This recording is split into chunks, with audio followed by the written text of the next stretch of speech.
Allons la retrouver à Ottawa. La ministre Mélanie Joly est avec nous ce soir au bilan. Bonsoir, Mme Joly. Merci d'être là. Bonsoir. Bonsoir, Paul. Ça me fait plaisir. J'essaie de comprendre un peu. Donc, vous confirmez que vous avez fait le choix stratégique d'une riposte graduée, au fond, à la hauteur des tarifs que Trump nous a imposés. Pourquoi ne pas avoir tout de suite frappé plus fort que lui? Bien, parce que, premièrement, je tiens à dire, on a déjà une riposte extrêmement forte, extrêmement stratégique, dans le sens où les Américains nous ont imposé des contre-tarifs d'environ 28 milliards de dollars. Nous, on riposte pour l'équivalent de 28 milliards de dollars, ce qui est immense quand même dans les circonstances. L'objectif de notre riposte était, le premier objectif était vraiment de protéger les marchés de nos entreprises qui sont visées avec les nouveaux tarifs. Donc, je vous explique, si vous êtes une compagnie dans le domaine de l'alimentation, des breuvages, et puis que vous êtes, je ne sais pas moi, les industries la sonde, et que vous exportez beaucoup aux États-Unis, maintenant, vous avez un mur de 50 % de tarifs qui vous empêche vraiment de pouvoir, au niveau de vos exportations, d'exporter de façon profitable.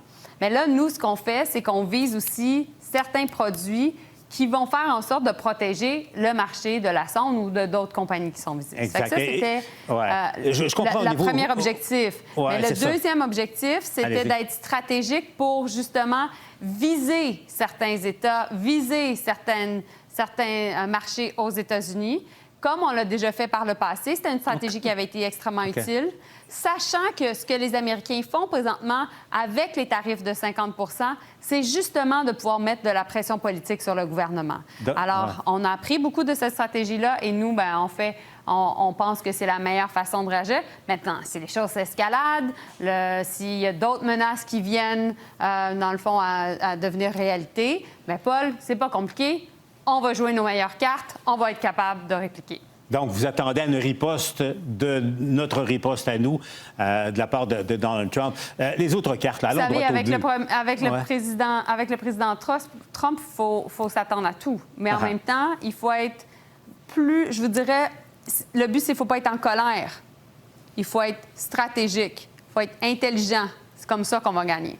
Autre carte, évidemment, vous référez sans dire probablement soit le pétrole de l'Alberta, la potasse de la Saskatchewan, la composante des engrais pour les producteurs américains, les minéraux critiques, l'hydroélectricité du Québec. C'est ça les cartes que vous avez entre les mains en ce moment?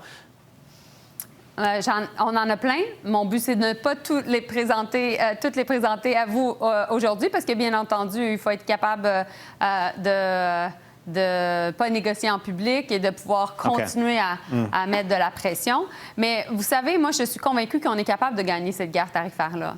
Parce que les tarifs présentement que l'on va imposer vont faire mal aux Américains. Ils vont faire mal aux employés, aux travailleurs américains. On le sait. On avait toujours dit qu'avoir une bonne entente être mieux pour nous, le Canada, mais aussi les États-Unis. Et donc, on voit présentement que le président Trump réagit beaucoup, mais je suis convaincue qu'on doit continuer à se battre. Et en tant qu'ancienne ministre des Affaires étrangères, je vous dirais que lorsqu'on est dans un conflit, dans une guerre, qu'est-ce qu'il faut faire? Bien, il faut s'assurer d'être capable de se défendre, mais il faut contre-attaquer, c'est ce qu'on vient de faire. Mais en même temps, on le sait qu'il y a toujours une table de négociation, parce que toutes les guerres finissent à cette table diplomatique-là. Et donc, nous, on doit être capable de contre-attaquer le plus facilement possible, la façon la plus efficace possible, parce que ça va aider le résultat des négociations lorsque ce sera le temps encore de négocier. Je vous écoute, Mme Joly. Dans l'art de la guerre, il y a aussi un enseignement. Connais ton adversaire mieux qu'il se connaît lui-même. Ça va t'aider à préparer le deuxième, le troisième coup. Ce sont des États essentiellement républicains, là, dans la géographie de la riposte actuelle, des États républicains qui sont touchés principalement?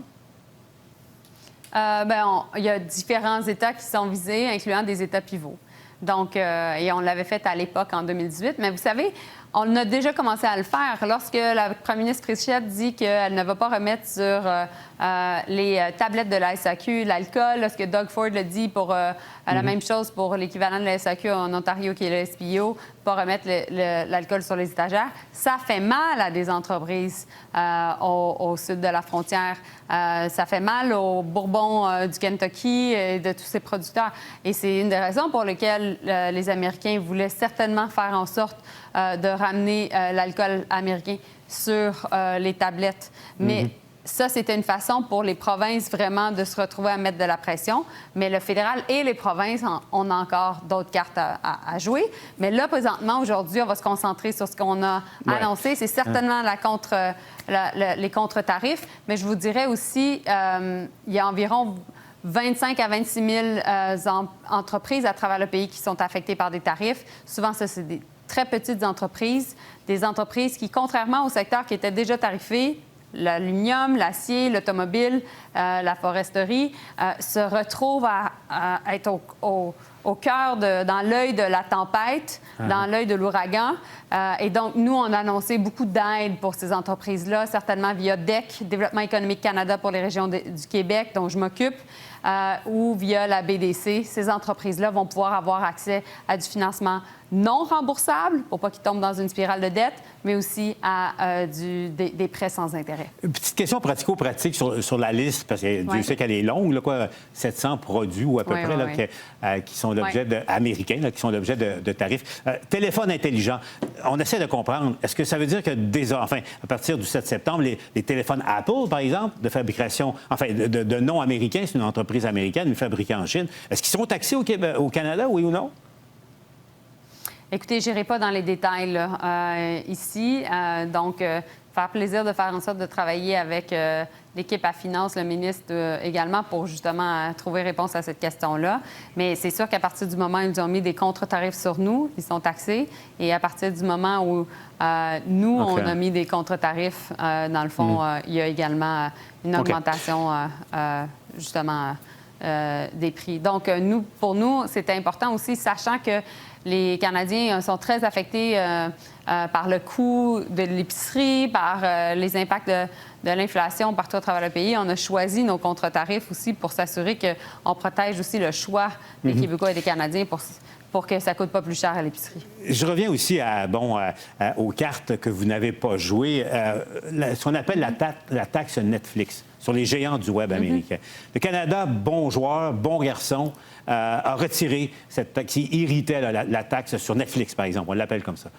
On l'a retiré. On l'a mis de l'avant, on l'a retiré pour preuve de bonne foi avec les résultats qu'on a vus de la façon que Trump nous traite. Pourquoi ne pas tout de suite avoir annoncé que cette taxe-là, elle va revenir? Bien, comme je vous dis, tout est sur la table. Le premier ministre l'a dit. Je sais que mon collègue, le ministre du Patrimoine, est présentement à regarder différents scénarios. Mais une chose est claire, c'est que dans les négociations, pour nous, la question de la souveraineté culturelle, la souveraineté numérique, c'était fondamental. Et on a décidé de quitter la table de négociation parce que les demandes de la part des Américains concernant la protection de notre contenu francophone, de notre culture, du fait français au pays est en jeu. Et aussi, moi, comme ministre en charge de l'économie, je sais très bien qu'au pays, c'est quand même près de 900 000 emplois qui travaillent dans le secteur culturel. C'est immense. Et donc, pour nous, c'était important de pouvoir protéger aussi ces emplois-là. Et donc, c'est pour ça aussi qu'on a décidé de ne pas accepter les demandes du côté américain, qui étaient complètement déraisonnables. En terminant, parlez-moi de Donald Trump. Qu'est-ce que vous pensez de Trump, là, encore aujourd'hui, qui louange Kim Jong-un, insulte et traite le premier ministre du Canada de simple gouverneur d'État, veut changer le nom du lac Ontario pour le lac America. Dans votre fort intérieur, qu'est-ce que vous pensez de ce gars-là? Bien, je pense que les Québécois savent qu'est-ce que je pense, parce que ça fait maintenant plus des mois, voire des années que je suis sur les lignes de front. Bien, le but, c'est pas de savoir qu'est-ce que je pense, c'est qu'est-ce qu'on fait, puis qu'est-ce que je fais. Pendant que les négociateurs étaient, mon collègue le ministre Leblanc, le premier ministre, négociait, mon boulot, c'est de fournir l'information à l'équipe de négociation sur l'impact économique de qu'est-ce qui pouvait être en jeu. Puis moi, ce que je vous dirais, là, c'est que avec une personnalité comme le président Trump, il faut être, oui, sur nos gardes, mais il faut être extrêmement stratégique. Puis on a tellement d'alliés aux États-Unis qui peuvent faire le travail pour nous. Et donc, c'est ça qu'il faut faire. Il faut être capable de choisir nos batailles parce qu'au final, avec tout le bruit qu'on entend, là, puis toutes les bêtises qu'on peut entendre, là, qu'on se concentre sur notre objectif, qui est de protéger nos emplois puis de protéger notre accès au marché américain pour, au final, continuer d'avoir un pays fort, mais aussi une prospérité au pays. Puis c'est ça qui est important, parce qu'il va toujours avoir beaucoup d'émotions, beaucoup de colère, beaucoup de frustration, sentiment d'injustice. Pas être là-dedans. Ce qui est important, c'est qu'on soit capable de vraiment, comment je pourrais dire, gagner la guerre. Parce que le but, c'est pas la bataille, là. Le but, c'est au final, c'est de gagner la guerre. Mme Joly, merci d'avoir été avec nous au bilan. Ça me fait plaisir.